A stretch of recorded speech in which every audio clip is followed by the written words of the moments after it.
can't eat no food during no interview.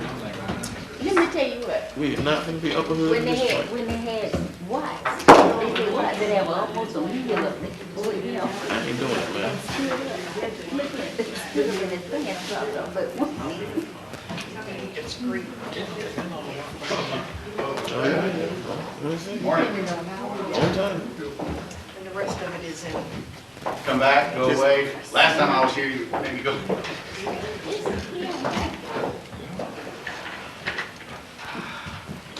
Take, would you like to have that seat there, or you want to take a seat in the audience? Here. Oh, gotcha. I'm gonna take that as a high sign.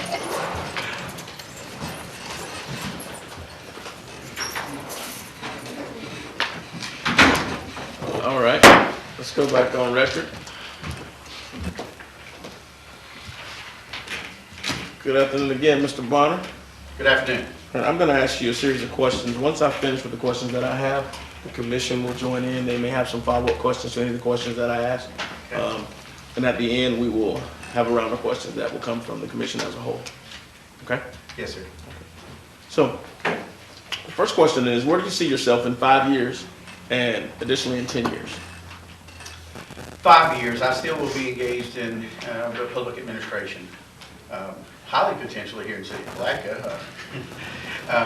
But my contributions there, I still think will go out beyond that. But I'd like to continue to work on some of my other vocational things that support me beyond that, not just financially. I think I shared with y'all that I'm very active in housing coalitions. And someone asked here, would I expect to do that here? Would there be a conflict? And I think I need to go on record saying, no, that's a volunteer pursuit that I do, helping the nonprofits out. So I'd like to continue that, and as if I move on to administration, there is a potential that I'd like to do that philanthropy as a full-time point in my later years of my professional career. So that would be when I'm much older, 15, 20 years from now, of course. Okay, where do you see yourself, or where do you see Palatka in 5 years and again in 10 years? I put a lot of thought into that. I think I shared with the commissioners I spoke with. There's a progressive breeze blowing through here. Now's the time to strike that iron. I think Palatka can make itself in a different community than it has been, and I think there's an opportunity for you to become the leader of the eastern part of Florida. I'd like to see some different kinds of things come to Palatka. I certainly would like to see a diverse portfolio than what we're currently working on. I shared with y'all in my first interview that I was concerned about what is our central base. Let's not do any harm to the businesses of here, but the businesses that are here are centered on things that I'd like to see diversified. I would like to see some manufacturing. I'd honestly like to see some transportation jobs here. Not the economic impact as much as it is. It's time to look at those things that will be more sustaining as we go through time. We need some jobs, we need educational facilities, and we're going to need to have some way to attract and retain.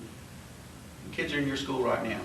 You got passion. I've talked to some folks who are in high school and college here now and are looking for work. They can't find the work they want to do. Some of them were in law enforcement. 2 young ladies I met at Angels, were saying both of them were interested in going into law enforcement, but are going to have to move. But they love the community. Well, let me tell you, that's not the case in a lot of places in Florida. Most kids couldn't wait to get out of their hometown. I happen to like where I grew up. These kids like where they grew up. And I want to find something that will provide for them to be able to stay here. Can they make a living here? Can they raise their families here and enjoy the lives and enjoy the things that makes Palatka such a wonderful place to be? So in the 10 years part of this, I'd like to see the community take this next step. And y'all got to put the steps in place right now. And you've got an opportunity to do some things that have never been done. It's going to take some bold moves. And it's going to take a leadership. And it's going to take everybody on the SMART team here to make it happen. Y'all are the policymakers. Your administrators should be the ways and means. I'm pretty good about what I do. I want to make certain that what I do matches where you want the community to go, and we can take it in that direction. You asked me on the front end of something, is it all good for me here? No, I know the challenges. There's no question in my mind. I know that this is not going to be the smoothest of trips, but working amongst us, and I've shared with folks talking to me, if we can pull together and put the commonality of priorities on this commission, this staff can do anything you want to do. And that's the encouraging part, what I see about Pulaski. I guess every community in. I'm sorry? I guess every community in, I guess in these United States that, as we sit today, is looking for economic opportunities. And you alluded to manufacturing jobs and bringing those type jobs to the city of Pulaski. What would your role be if the commission said, yes, we want to pursue the manufacturing jobs and we want to pursue other economic opportunities that could possibly come to our city? What would be your role as city manager in doing so? Well, the roles are diverse. There's several things. But whether I'm your city manager or not, here's something I think y'all should consider. It's worked in other communities, and it's not excluded by your own charter or your code of ordinances. You can provide tax incentives, and if you're a business operator looking to try to relocate from some place that has less than favorable tax consequences to a community, you have the ability, the city has the ability to offer certain types of tax incentives to induce someone to come here, whether it's transportation related or whether it's manufacturing. It's that diverse portfolio. I mentioned those two, but I don't want you to be scared of any of them. I don't think that any desirable community, y'all got so many things that are jumping out at me. Yes, the river is right there, and it is gorgeous. You've got a long historical legacy behind you. Some of it not very favorable to the business community. So how do we overcome that? You didn't ask for an example, but I think that's one you should consider. You've certainly got the other initiatives with CRA, and you can do other types of tax incentive pieces of it. But I believe the bigger jobs that's going to require the community investment are going to be related to providing long-term tax incentives. Now, can you get in trouble with it? Absolutely. Absolutely can. So the analysis that I would hold your finance director's feet to the fire to, have them ramp up in such a way that it doesn't hurt you and the current tax base is not supporting the business as it's growing through time. Have their taxes ramp up when they're getting their full potential, and their full taxing potential should be reached. You also can do other things with favorable land use pieces. You've got a very flexible municipal code. You've got some things you can do with the county, maybe not as flexible, but it can be worked on. And if you can tie a project together, and you will, you're not going to be isolated with any large manufacturing project. It will take all our partners, school board, the county, the city of Palatka, a strong economic initiatives from the public side, from the private side. And I believe you've got some things out there that will come your way on it, but that's just one example, one of the things I would look at, a TIF type mechanism. Okay. And since we're on that topic, well, let me go ahead and get into this. Which topic? I seem to have went through several. You've had about 12 on that one. But what I'll do is, you've obviously had an opportunity to view the community as a whole. You've done some research. Yes, sir. If since you've taken a snapshot of the community, tell me what the strengths and weaknesses are as you look at this community of kind of a basic SWOT analysis. Strengths, weaknesses, From your eyes. opportunities. From your eyes. From the administrator's eyes, From the eyes of Lyndon Bonner. a little different probably. Okay. Probably a little different. So from Lyndon Bonner's perspective, one of the first appeals were, what are the strengths of it? The legacy of history, the things that are natural resources here. We're going to appeal to people here. Fishing, the woods, the rivers, the proximity to the oceans, the proximity to metropolitan areas. All good key pieces. What is one of the things that bothers me is I don't have the transportation corridor that I'd like to see. It's been an argument we've had here in this part of Florida from the coast all the way into the interstate. We don't have that corridor that we'd like to see, and I think there's a strong argument that could be made that it should be put in from 95. Hurricane evacuation routes are common things that you use for economic development also. Why can't we have a corridor where if we had an opportunity to bring an over-the-road type of industry here, that they could locate here and get to the north-south interstates? Or if we can find someone who could utilize the airport differently than we currently are using. So the snapshot for me was panoramic. It's not that one thing. I needed to see other things as a Linden Bonner and an administrator. So each one of you are going to have a diverse opinion, and there are going to be certain things in that analysis, whether it's a strength or weaknesses, that we may not understand completely. Once we do, and once we pull the trigger on one of these, let's go all in. Let's not let it stay on the back shelf. I heard you tell me earlier that some things have been started and then they stop, and we never know what happens to them. That's infuriating to people like me. You know, if you had a great idea and the elected capacity was all on board and the community was on it, what happened? Where did we drop the ball? What sits squarely with your administrators. And I take full responsibility for those kind of things. Our profession needs a lot of work. And I'm proud to tell you that a lot of smart people are working in that direction now, making sure y'all's vision ties in with what they're doing. Vice Mayor Brown. I wanted to ask how you feel about doing global business from a small town like this. I've been very fortunate, when I say global, it was still in the southeastern part of the world, if you will. Miami was very aggressive in partnering with South America. They already had tremendous relationships with Haiti and strong family ties in the city of North Miami Beach with Cuba. So looking at those international markets, one thing as a very small town in a very big place, we were looking to try to tie into the port. How can we contribute and take advantage of the new port? The Panaflex is going to change shipping lanes. It may affect you. Why not look to what can you do to support these types of shippings? So for North Miami Beach, it worked out that we were able to tie in some South American money. We had some folks who wanted to build another rail support system in a small town on a very small set of lots, comparatively. But it would be make break. As the trains came off the boats, the loaded cars, they were coming into a switch yard in Miami and then be making break there, just actually facilitating or augmenting the work that was already being done at the Port of Miami. Is that possible here? Yes. So looking at a global market, you've got an airport facility, you've got port facilities, you've got certainly a navigable river, you've got at least marginal over-the-road capacity. So I think you've got some transportation issues to work out, but can you work those out, be it on a global economy, to have your name known in Europe? Yes.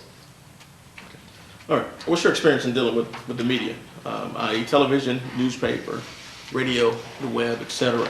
And do you view the media as a positive force, and if so, how? Yes, I have been skewed and laid out and bled by media, but I also have seen the good side of it. If you close the door, you close an opportunity there. There's going to be glints in the editorial board that reporters may not have a thing to do with. I've been very fortunate. The open door policy has sustained me on a reporter calls. They know if I can't get right back to them, they know they're going to get a return call. And I set up that kind of report. I've done television interviews, some that are very difficult, and some that I'm just glad to be able to get the city's message out. It's always difficult when some unpleasant things come about. Probably the most difficult one is when Commissioner Marvin Worrell died. And somebody had to be the face of that, and it was tough. And beloved character. Good news is that we've used it also as the medium to explain another initiative. Whether you were doing a Main Street or whether you were applying for a series of grants that needed a volume or a community support, it was good to be able to tell that story and say, here's an executive summary of what we think is going to happen. Yes, it's going to be cut down, and it's certainly going to be made to fit the column inches that the editor has got. But at least it's a vehicle where you can get your positive message out, maybe get the facts out before something else has gone wrong. So I like that part of it. And generally, I have a lot of respect for the media because it's hard to write. I don't know if y'all ever had to sit down and write paragraphs and paragraphs on demand, but that's a challenge. So I have a lot of respect for the fourth estate, as they call it, for the writing ability. So you asked me about the internet. Yes, I've been an internet fodder, and I've certainly taken advantage of the technology to improve services in the community. We went with a beta program where you could use a telephone to hit our internet system to put in a public works call. Pretty simple stuff. It took a while to get it up and running, but it turned out we got enough information to be able to close the loop. Okay, I got a sign down over on Hanover. So if I go to Hanover, got a picture of it, and they can take a picture of their phone and send it to us. I send it to Public Works, it gets a timestamp on it, the commissioners get notified, and we give a report at the end of the month. Kind of reinforces something that here's positive action would occur. Here's something we actually did, and it was done via the internet. How cost effective was it? Very. We were, in all honesty, we got a beta version for the first one, and actually it's a proprietary software. I think we got into, for writing one side, of about $2,800, and then for the next 2 years, it was $2,500. It's a lot more expensive. It really is. We just happen to get in on the good side of Main Street. I'd like to ask, sometimes being on the commission, we get calls from people that have read information in the paper that we have not been told about. What would you do to get the information to your commissioners so that we can be informed and know how to answer our citizens as they call us about questions that might come up in the newspaper? Commissioner, there was a reason I put my sentence in there that I think most of the elected officials I've worked for sing my praises about keeping all the elected officials equally and well-informed. I think I shared with y'all in the first interview also, I don't hamstring my staff. If they've got an answer that you need to hear or a piece of news that you need to hear quicker than me, being able to refresh it and get it prosed, I want that kind of information to get to you quicker. Yes, and I mentioned it earlier also, when it gets in the press and has got things in it that aren't correct, it's so much harder to try to undo that. So why not put it on the front end and give it to you quickly? Here's my response. If it's a sensitive matter, then I'm coming to you. One-on-one, you'll get a phone call or email, something that I need to have some conversation with you, and here's the reason why. Here are the facts. Also come with that is a recommendation that you speak on the matter or not, because there could be some liability that maybe would come with some things that come your way. But I don't like when commissioners get surprised. I don't like getting surprised. And I certainly don't like it when I've been surprised and the commissioner's surprised and I'm getting asked why I got surprised. You know, it's bad on top of that. So I make a point to try to be proactive. My communications with y'all will be kind of tailored to the individual. Some people like phone calls, some people like text, some people want an email. I just want a record of it that I reached out to you and here's the reason why. The other part of it has to be tailored is that you may have an interest that another commissioner may have less interest in. And I think our staff has to account for that. Not there's any difference in informational value that's not shared across the board. You'll get that, but not everybody has the exact same interest. You know, you may have a cemetery interest and someone else may have a paving interest. So we have to work around those issues and make certain that all of you know what each one of us is doing. Certainly take advantage of what the commissioners bring to the dais when they talk about their particular areas of interest. And I'd like you to be able to facilitate that as our ambassador to the public.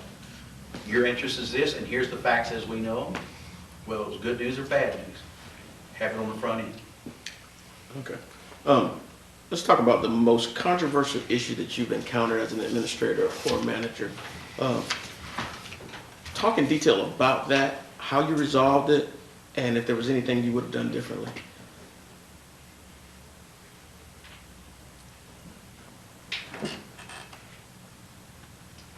Probably the most difficult thing, I don't know if this is the most controversial, but probably one of the most difficult things I was involved in was applying for a federal and a state grant for a wastewater and a water plant system in Marion County, Florida.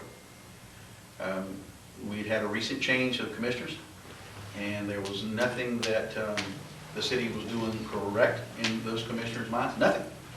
For us to embark on what was a very ambitious endeavor to try to get about $7 million for our wastewater treatment plant was impossible. It was just very difficult. I had one supporter for the grant application, and that was the mayor, Mayor John Taylor, fine gentleman. He's no longer the mayor, but I still stay in contact with him. One of the finest mayors I've ever met. He said, if you think we fit this and you think you can apply, I want you to apply. I said, but I have to have the commission's authority on this apply. And they said, fine. Now, I don't know if y'all have ever applied for grants, or most of the time there's extensive lawyer work into it, extensive engineering work that's involved with it, and those things cost money, especially for a small community. And the commission said, you can apply, but we're not gonna spend a dime on it. So, the mayor said, you still wanna go? I said, I do. They made a motion and gave me permission to apply for the small disadvantaged community grant through DEP. The city was awarded the largest small disadvantaged grant that's ever been allowed by DEP. They changed the rules because of the city of Daytona. That project came out to be worth about $19 million and did more for water quality in the Rainbow River. While it was difficult, it was not community support, it wasn't council support. I had to use the media to say what the project was going to be. There was no understanding of what they were attempting to do. I had more support at the county level than I had with my own commissioners, and they were the ones going to be benefited. And to the extent we're 3 commissioner houses, and we're talking about houses that are on the Rainbow River, and I certainly want y'all to envision a mansion on the Rainbow River. They were getting ready to get free sewer. But it still cleaned up the river. So I didn't understand the conflict, I didn't understand, and I didn't do the right job with trying to get those 3 commissioners educated soon enough. By the time that we got to here and we got the vote on it, they were singing my praises. But it would have been easy enough to just get frustrated and say, if you don't want it, I won't do it. Most taxing on me is just put me at odds with 4 council persons, and that's never a good position for a city manager or any city employee to be in. Okay, so what would you have done differently? There was a push-pull effect here. I wished I'd have had the time and I would have done a better job pulling it in. But my hard-headedness and my stubbornness, which I'm all done with now, I had a difficult time communicating with 3 commissioners, and I wish I could have done a better job. And I think if I had approached 2 of them differently, I'd have had the onset and I'd have put a much better application together. I don't know if we've been successful because my heart and soul was in that. So what do you mean by approaching it differently? It seemed from the start, Mayor, that we were antagonistic from day one. And there's no mix and bones about it. That one commissioner ran to fire me. That was a political platform. So he didn't get his wish, but it seemed to me that that adverse step was very difficult to come over. Now, I attempted to ask the mayor to assign him as liaison to my department so that he and I could have some more face time together and perhaps learn how to respect each other's position a little differently. It just wasn't there, and I wasn't the right person to try it under those circumstances. So what I'd done different, I would have probably approached the 2 others and made it more of a pull, and hopefully they could have influenced him at the dais level to try to work more cohesively with the project. Okay, now let me take you to the next question. Since we're kind of talking about the scenario, let's talk about building consensus on the commission. So if you got a split commission, how do you build that consensus? There's several approaches to this. I've done some elementary things as simple as moving commissioners to different chairs. Because there were 2 over here and 2 over here. I asked 2 to swap, and they did, and it worked. The deeper parts of it there that required more of me was to try to understand where did some of this angst come from amongst the dais. You know, and those coming from the School of Hard Knocks, I learned early on that sometimes the commissioners have known each other a long time, and there are a lot of hostilities been buried for a long time, and it's difficult to get them to share those out so that we can deal with them at this level to be effective as elected government. So working along that line, I have to be able to build that trust. I have to be able to trust as much as they trust. I've got to have that communication that's equal amongst all the commissioners. And I've got to have the ability to move amongst y'all without breaking any rules and guide you in a way what I think is, here's a role that I think we should be pursuing. If we're that bipolar or we're that separated on it, I'd probably work it at the dais. Certainly doing by my background work with individuals to make sure y'all understood what the initiatives were, what my position would be, and what the challenges were going to be on the dais. So you wouldn't get those surprises coming up on the dais. So my consensus building there does not even teeter on influence. So that's something I absolutely abhor in administration of the public, and it happens all the time. I do not want to see an administrator coming back and trying to influence a vote. I find that offensive to the government, and you should fire, pardon my language, you should fire someone who tries to do that influence. I don't care if they're a department head or city manager or someone outside of your government in a local government. You've got an administrator who's responsible, and this administrator will be your advocate. But when I find out that there's a sense that it's being shenaniganed around and you're operating or being influenced outside operations, undue influence, I'm going to talk to you about it. It's risky business, and it's not the government Palatka deserves. Right. Vice Mayor Brown. You came into this community, which is a very small, tight-knit community. 4 of us were born right here in this town and have lived in here most of our lives. One of them told me she lives within 3 feet where she was born. That's right, I do. The thing is, how are you open-minded enough? Because we are the eyes and ears for the city, and us talking to you and you listening, and then having conversation with us. You know, sometimes people say, okay, but they don't really hear us. Would you be open-minded enough if we came in here? I'm the history person for here. I came in here and told you, we do this because of this, because that happened years ago.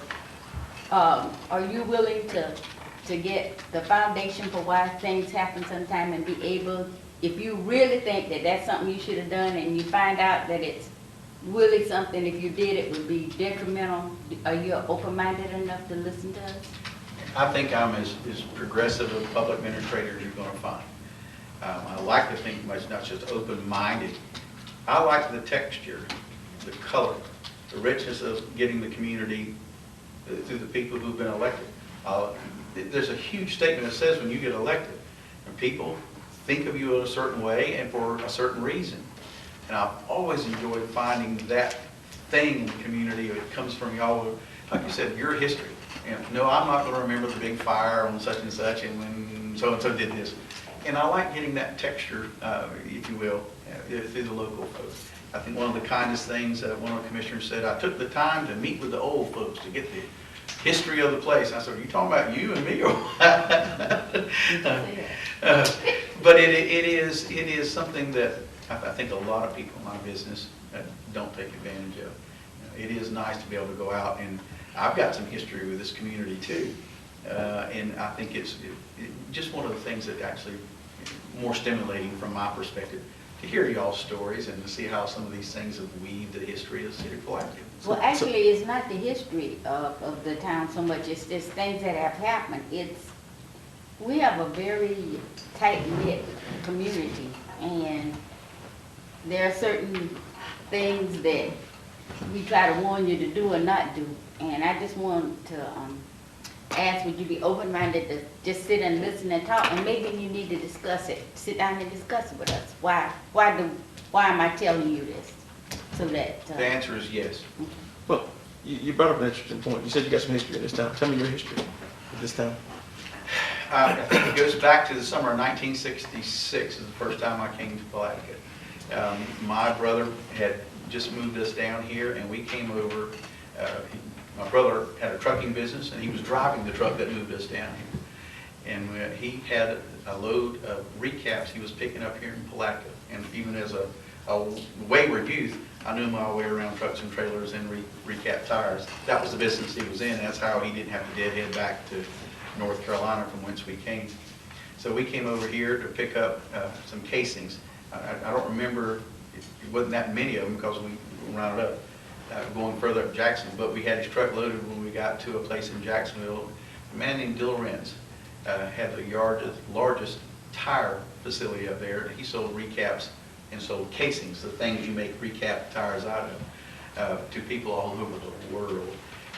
But it was an interesting place, and it was my first time I had come here. We didn't eat at Angel's then. We ate at a place on that side that had casings, truck casings, and I want to think it was called Baker's. Was there a truck supply place on the east side called Baker's back in 66, 65? Before my birth. I'm looking at the leg, right? I want to say Baker's or Bailey's? a trucking facility, No. Bailey's? and they had produce there too. Well, Oh, but it was a Gary long time was ago for me. Farmers market in It's East the Palatka. farmer's market in East Palatka. Yeah. Okay, well, we picked up tires there, we picked up some strawberries there, and then we continued on. My first visit, subsequent visits, we came in junior high school when we summarily got beat pretty bad up here at football, 1 year. And then the next year I took over. Same thing in high school. I came up here several times because when you got out of town in Ocala, you were going to Gainesville, you were going to Flattery, on the way to the beach. So I had several visits up on weekends. I actually dated a few girls here, and I really expected some husbands and wives here today to give me some grief right now. So since then, growing up, coming through time, with the Water Management District here, I had occasion to be here often in representing parts of Marion County and certainly Flagler County, City of Bunnell.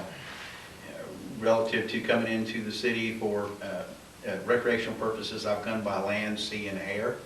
This weekend I came from sea, and I've got all the t-shirts except from 2 Blue Crab festivals. So I've played here a lot, I've loved here a lot, I've lived here at least on weekends, and I'm looking forward to living here with you if I'm elected. Commissioner Norwood. I guess you touched on this. I'm gonna ask this question. Do you still have any individuals that you stay in contact here in Palatka? Yes. My most recent is also a neighbor at Flagler Beach, and he's moved back to Palatka. Both he and his wife are from here. Actually, David is from Ocala. Bunny is from here. And I think Bunny and I may have met long before David, her husband's line. Next question. How do you assess the impact of new technologies on the operation of a city like Palatka? It's funny. I've been in very sophisticated communities where the technology was absolutely a bomb. They just were not taken advantage of, and I've been in some very progressive cities where technology has made a huge difference. For me, I'm not exactly a nerd on it, but I try to use all those things that make me smarter and better at my job. I don't care what I'm doing. So for Palatka, if we were looking at proprietary software for finance or any types of things like that, do you want to hold them in, or do you want to get a proprietary sources out? Over the summer, last summer, I did some work and tried to do an analysis, see if SunGuard was to be an option or should they stay with an old version of Panimation. It's 2 different softwares that were complete PRM systems. They did their utility billing, they did their permitting, they did their code enforcement, they did their minutes and stuff like that. And it came about finishing up something for the city of North Miami Beach. It turned out that the best solution for them was to outsource and go ahead and bring a proprietary source in. They had the right people to keep the hardware in, but their circumstance was different. It was only a town of 48,000, 50,000, but their utility billing and their utility customers were 180, 200,000. Whole different mix than you've got here. Someone asked me this question, and it wasn't from y'all. It was asking me about, should we look at a software package that does the billing, or should we try to keep it in-house?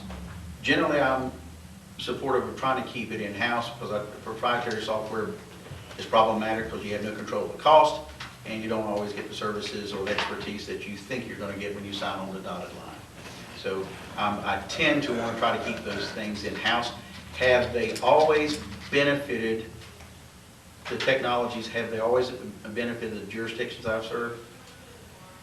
Yes. Is it a good investment for the jurisdictions? It depends. Some things just don't work well. You can buy some phone systems that just will not work for you. You can buy anything that just won't work for you. But it is an analysis that you have to decide what you want it to do, find the one that does that, and make sure you do the contractual parts of it to ensure that they are mechanisms in place. If it doesn't perform the way it was intended, the way it was laid out, meaning you got to do a lot of footwork on the front end, then you've got to be able to have that contract enforced and get out of it or find some other relief in that contract.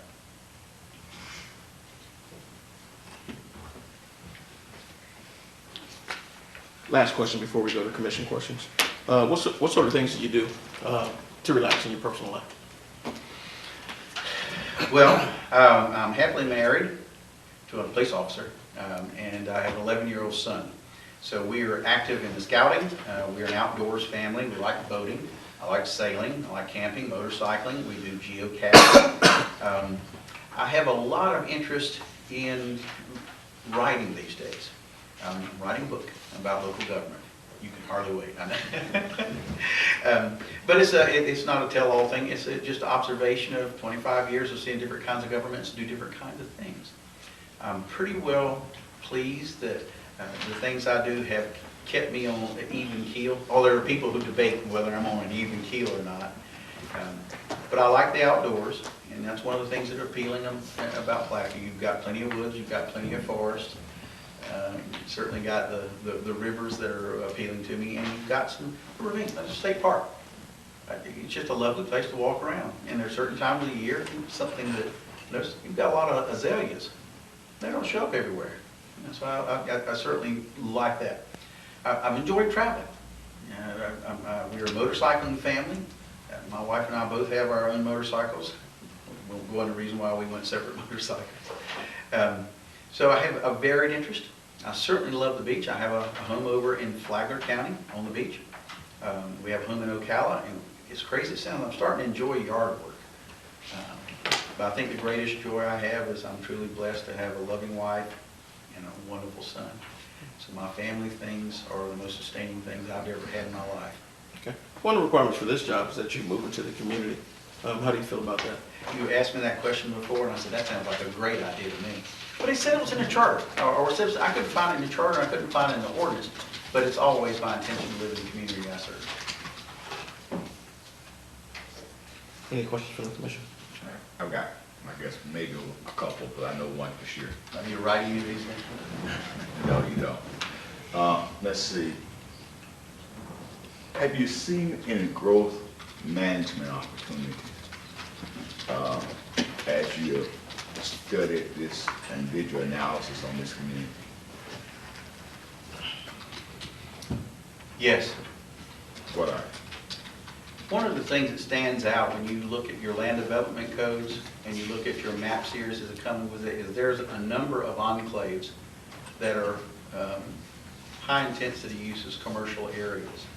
And how they got created, I don't know. How they can be rectified, I do know. And I think when you start looking at the taxable revenues or the taxable mills that are associated with those properties, going back to the incentive part of looking at redevelopment, I think we need to look at those annexation pieces. Now, I understand that the county may have some reservations about looking. Irrespective of what you do, I would recommend that the city look at that long and deep. I don't know how the enclaves are going to be resolved, but they need to be resolved. They would affect your tax base significantly. And how does that attend growth management? You can tie those back in with making your land use. When you do have a very flexible code, by the way. I like your code. I like how it's set up, easily read. And I believe a developer can come through and really answer most of their questions right off.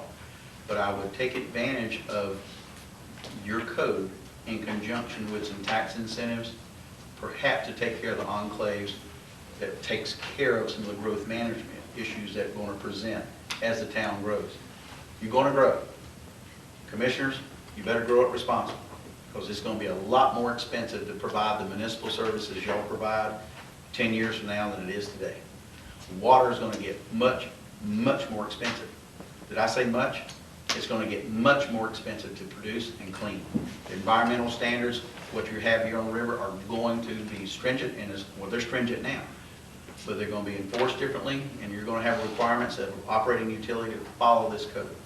So building your infrastructure to take care of your growth management, to ensure you're growing responsible, and make sure it's sustainable.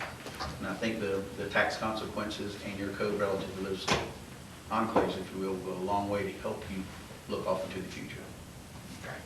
I guess my next one then is, you know, I guess we're involved with the city of Blacksburg, involved with several organizations, and we are a community that has all types of groups and whatnot. How, as a city manager, how would you use it, and what groups and what agencies or what organizations would you use to help you be an efficient? Because I think if you were a city manager, you have to be effective, but what would help you be an efficient city manager? But there's targeted. You've got certain fraternal organizations that are known for, let's rebuild some houses. Well, you wouldn't want to go to them to talk about putting on a festival. You want to talk to them about getting some houses rehab. If you had some civics organizations that wanted to volunteer to assist us in some endeavor, a festival, a special event, then I think those are the ones I would pull in. Do I advocate using volunteers? In a very big way. Not the economic aspect of it, it's just getting more people engaged with seeing what we do well. Commissioners, y'all do a lot well. You don't get a lot of favorable press about it because we're second, third, fourth fiddle back as a public sector. In the public's eyes, we probably, well, statistics saying we're at an all-time low in terms, but we're improving, an all-time low in terms of perception in public eyes. We should be on the front page. We should be right there doing everything right the first time. And you can do it, and a lot of times you do it and you don't get credit for it. It's not recognized because we didn't put the message out. Or for some other stupid reason, the manager didn't write the paper on it or didn't give the facts out to the elected capacity so y'all could do y'all's job, explaining to the public what we're doing. Thank you. I've got a couple questions. Bunnell, you were in Bunnell from 02 to 06. Neighboring city in so many ways. Talk to me a little bit about your tenure in Bunnell and how it came to an end. Wonderful little town, great people, suffered a lot of things that a lot of small communities do when you have so many people wearing so many different hats. There was a lack of experiential basis in some of the fundamental departments. There was some institutional, organizational issues of people serving in the wrong place for a long time. I got there and the first thing we discovered is that we were a little out of whack on the budget. So I took the job, they offered it, we met at 8 o'clock and 8:30, I took the job and went in the office and went to work. That afternoon, the vice mayor came in and I'd already laid out a few spreadsheets that I was able to put together off of some documents that I had retrieved from the accountant. We could not even produce our own financial records up to date. Our checkbook wasn't balanced. So got off to a real good foot showing, here's my concerns. It's going to take a few days for me to sort through where we're at. And to this day, she says, when I walked in and you were working on the budget, you said, you got this, I felt better already. So the first 6 months there was just getting the financial picture clear to us. We were not doing CAFRs, we weren't completing some reports that needed to be done. So getting that back on track and demonstrating to the council, here's how you can do it and here's what it looks like when you're doing it right. You know, a good piece. Then we had an election and we had some folks that came and went. The good news is the people that came on board were equally excited about the town. That commission had known each other for 40 years. Now, I don't know if that history goes, y'all, but they'd never been in each other's houses. I thought that was unusual. So the first meeting out of the box, I told them I had registered them to go to Florida League of Cities with me. I'm speaking at that one. And you're going to like what you see. You're going to get to talk to people. And Chris Brown, this is exactly what we were talking about. You get to go see people who are in the same mess you're in, and you're going to be grateful for the mess you got when you see what they got. So I took 5 commissioners down to Miami in my truck, and we had a hoot. It was so good to see them come alive. They were smart people too, but they got to talk to other folks and started recognizing some of the things they were doing were actually pretty smart, and some of the things they wanted to do were doable from small town. So that took the first part of it, and Right Reverend Daisy Henry joined the Black Caucus and was a fireball for the rest of that. Our mayor was appointed to a couple of seats. I was on the Taxation and Finance Committee at that time. That engagement got them talking to each other, and all of a sudden, you know, it was a whole different chemistry on the dais. They were actually glad to see each other, and it wasn't as standoffish as it had appeared. And I think they were finally enjoying some of the notions of being successful as a city.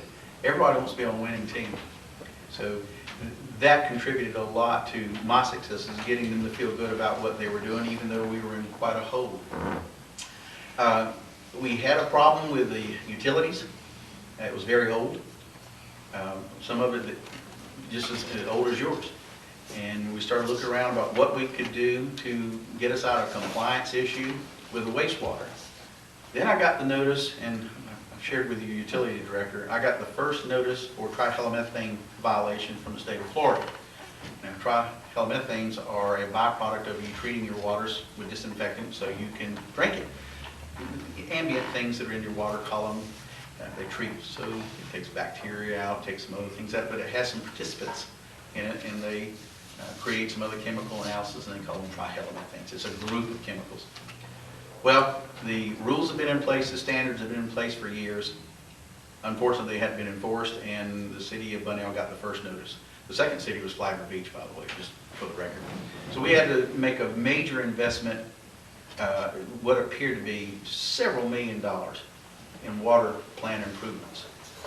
And I was blessed to have 2 engineers from South Florida and just a very creative engineer out of Jacksonville come down and look at our plant. And we cleaned one tank.